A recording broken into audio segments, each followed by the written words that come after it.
Friends welcome to Rishu creations. Friends ఇక కథలో అయితే ఇక రాజు బ్రతికే ఉన్నాడని అయితే వసుధార కనిపెడుతుంది.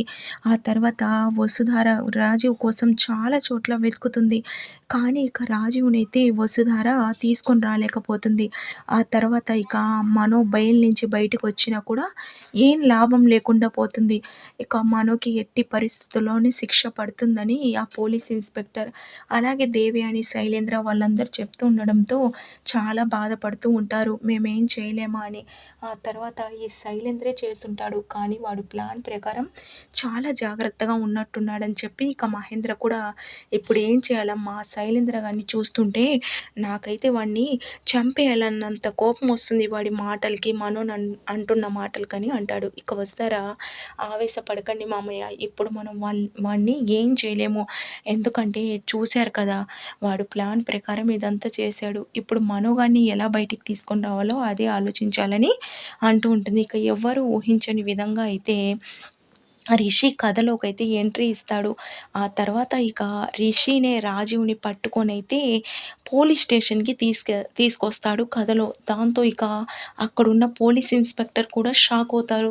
ఇతను చనిపోయాడు కదా అని అంటుంటే చనిపోయాడని మీరనుకున్నారు. అయినా ఎవరో ఒక వ్యక్తి చనిపోతే తని మొహం కూడా సరిగ్గా కనిపించకపోతే తనేనని మీరు ఎలా రుజువు చేస్తారండి అని అంటుండడంతో అది కాదు సార్ డీఎన్ఏ టెస్ట్ కూడా చేయించామని చెప్తాడు. దాంతో టెస్ట్‌లు అవన్నీ కరెక్ట్‌గా చేశారో తెలుసుకోలేరా? ఈరోజు మీ కారణంగా ఒక నిర్దోషికి శిక్ష పడుతూ ఉంది.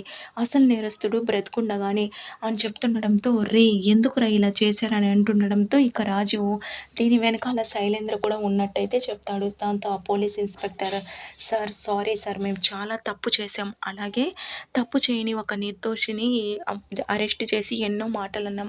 మీరు టయానికి వచ్చారు. అయినా ఎవరు సార్ మీరు? మీ పేరేంటి అని అంటుండడంతో నా పేరు రిషేంద్ర భూషణ్ అని అంటాడు. దాంతో ఇక పోలీస్ ఇన్స్పెక్టర్ చాలా థ్యాంక్ యూ సార్, మీరు మాకు చాలా మంచి ఒక హెల్ప్ అయితే చేశారని అంటాడు. ఈ విషయం తెలుసుకున్న ఇక మహేంద్ర వస్తారు అందరైతే పోలీస్ స్టేషన్కి వస్తారు. ఆ తర్వాత అక్కడ రిషిని చూసి ఒక్కసారిగా ఎమోషనల్ అవుతుంది వస్తారా. రిషి సార్ మీరా అని అంటుంటే అవును వస్తారా అని అంటాడు. ఇక మహేంద్ర నాన్న రిషి ఇన్ని రోజులు ఎక్కడికి వెళ్ళిపోయావు, ఏంటి నాన్న ఇదంతా అని అంటుంటే డాడ్ అవన్నీ తర్వాత చెప్తాను, ఇప్పుడు మనో గారిని వదిలేయండి ఇన్స్పెక్టర్ గారు అని చెప్పడంతో ఇక మనోని విడిపించుకొని ఇంటికైతే వెళ్తారు. ఆ తర్వాత ఇక రిషి అసలు నేను ఇన్ని రోజులు మనోనే నన్ను కాపాడాడు. తనే నాకు ట్రీట్మెంట్ ఇప్పించాడు. అలాగే ఈరోజు మనో ఈ పరిస్థితిలో ఉన్నాడని నేను తెలుసుకొని ఇక్కడికొచ్చాను.